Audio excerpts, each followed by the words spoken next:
Welcome to the Freedom in 5 Minutes podcast, the podcast where we make 5-minute decisions that can change your business, your relationships, and your life.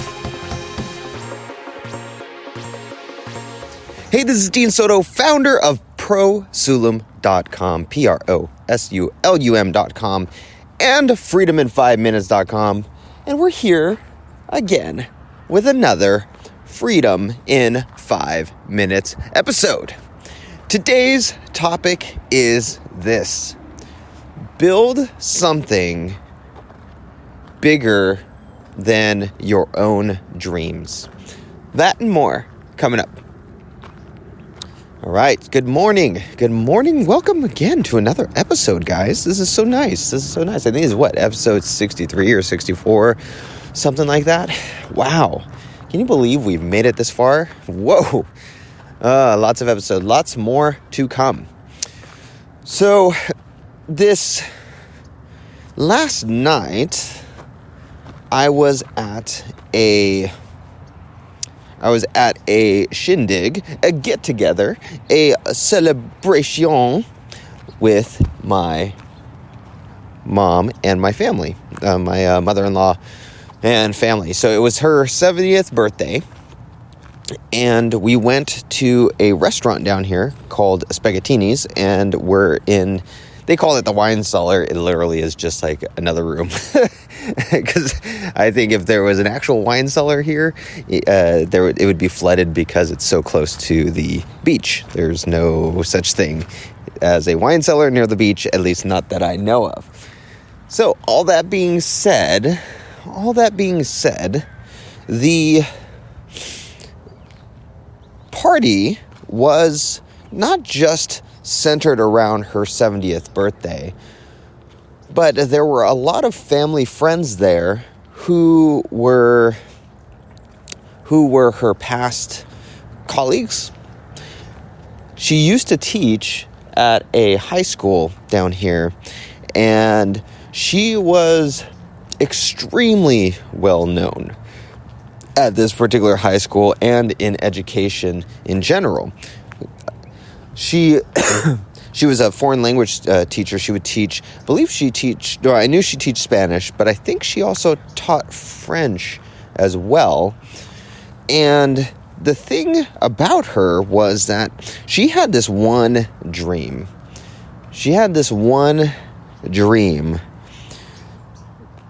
When it came to her teaching at this particular high school, she wanted to create this one week that was completely centered around all of the various cultures and languages around the world.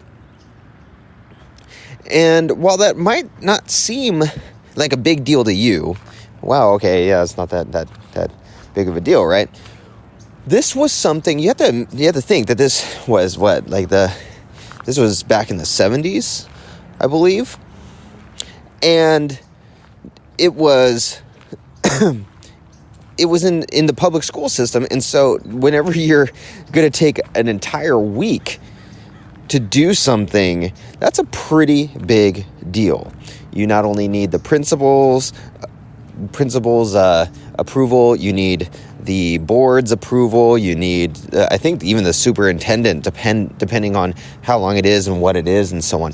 But this is literally a week of different celebrations, different dances, different foods, different languages, a full entire week of this, what is called, I believe it's called Culture Week or something like that.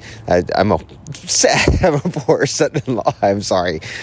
But, anyway, it was the amazing thing is that it's an entire week of all of this celebration.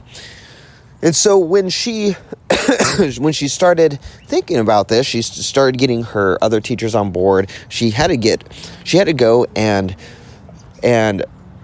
talk and communicate to these other teachers and get them and basically persuade them to help go to the principal and do this thing. And then they had to persuade the principal to go and do this thing. And then the principal had to persuade the board and so on and so forth. So there was a lot of getting other people's help involved. A lot of getting other people's help involved in this thing. On top of that, yeah, it's Culture Week. Yeah, it just popped in my head. So Culture Week. On top of that, they had to have the entire Culture Week agenda made in detail for the entire week. Now, this is literally an entire week of just all of this stuff. It's not like a 30-minute assembly or something like that. It's a lot of stuff. So she had to get all the teachers on board, all the foreign language teachers, to help with setting up the entire agenda for every day of that week, right? And then on top of that, she had to develop the system. She wanted to develop the system in a way that would work without her being involved. She wanted this to be something that was huge, that would constantly grow, that would move into that would be able to move to grow year after year, whether she was there or not, because obviously she's going to be moving schools, right, in her career. As a teacher, you don't necessarily want to stay in one place, or if she wants to have kids or something like that, she wanted to build it in a way where it would run without her, that it's not centered around her. And so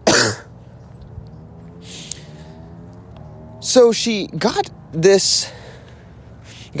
she was able to persuade the teachers, persuade the board, persuade the principal,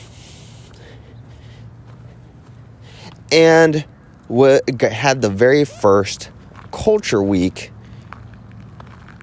in the 70s. And the thing about it was, right beforehand, it was like the day beforehand, there was this one, you always have the bad guy, right? You always have the guy who is trying to put in a damper on everything.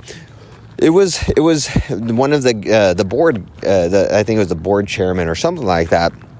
And this guy comes up to her the day before when she's extremely stressed out, extremely nervous about this whole thing, and is like,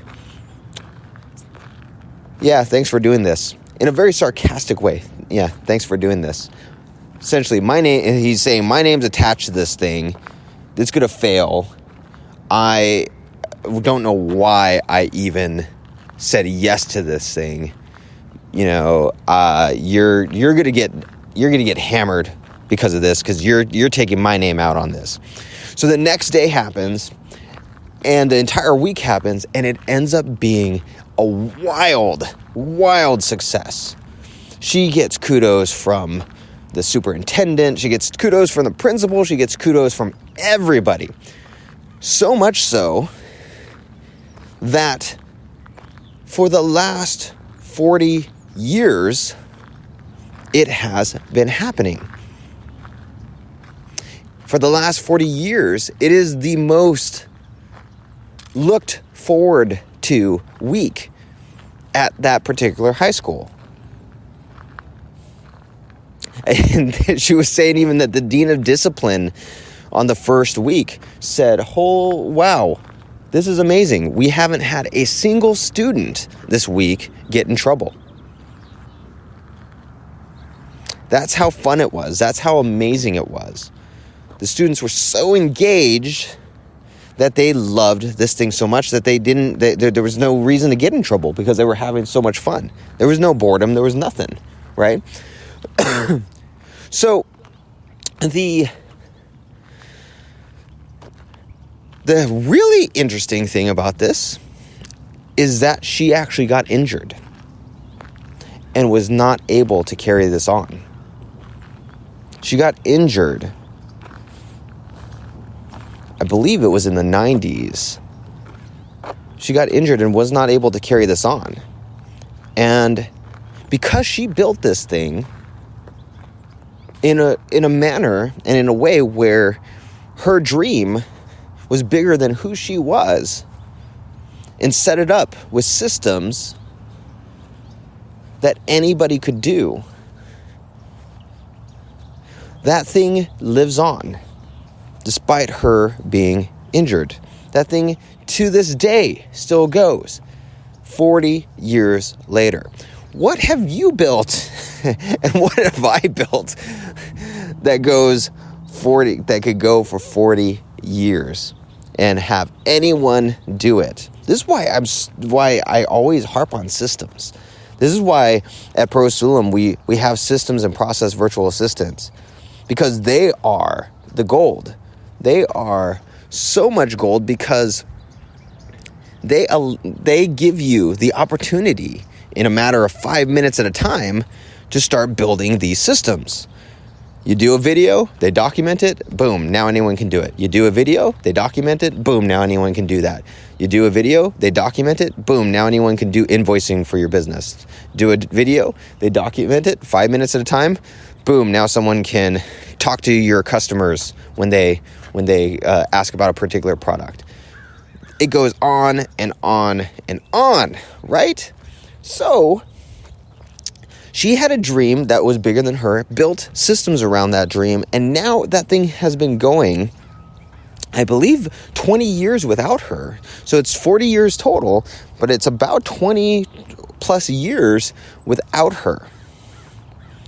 And she loves that. She loves that because she knows that. Can you think of how many kids she's affecting? How many kids she is affecting just by her dream and what she has set up without her having to actually be there? It's still the most looked toward and the most exciting week that is at that high school. And this is a high school of thousands of kids. Thousands of kids every year. That is amazing, right? So why is this important? It's important because you want to leave a legacy, right? You want to leave something to your kids. You want to leave something to your posterity, right?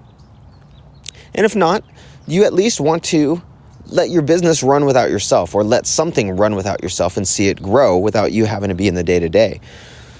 So it's important to think bigger than you.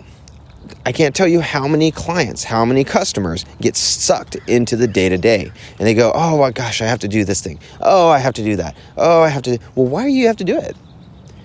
Why? Have you ever asked yourself, why do you have to do that thing? When you could step back for 5 minutes, do a video showing how to do it, and then get that thing documented by somebody else, and then let somebody else do it?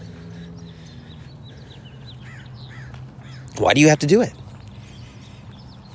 And 95% of the time they go, oh, yeah, you're right, I don't have to do it. That allows other people, it empowers other people to do things that are higher value. It teaches them, it helps them to grow, it helps your business to grow. It creates an environment of growth, an environment of empowerment. And so what is one thing right now that you're doing right now? Like, what's one dream that you have?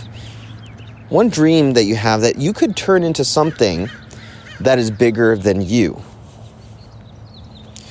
That is bigger than you. Maybe it's just to be able to launch a new product.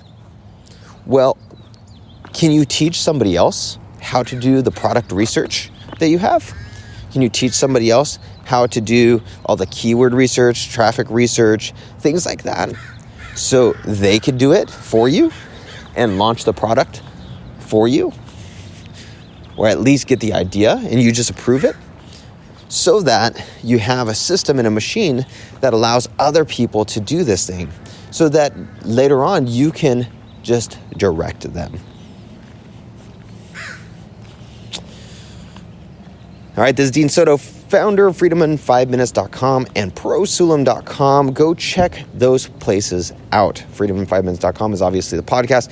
prosulam.com, 5-minute assistance.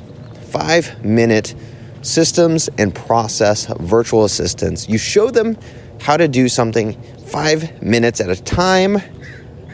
They document it, and then you never have to do it again.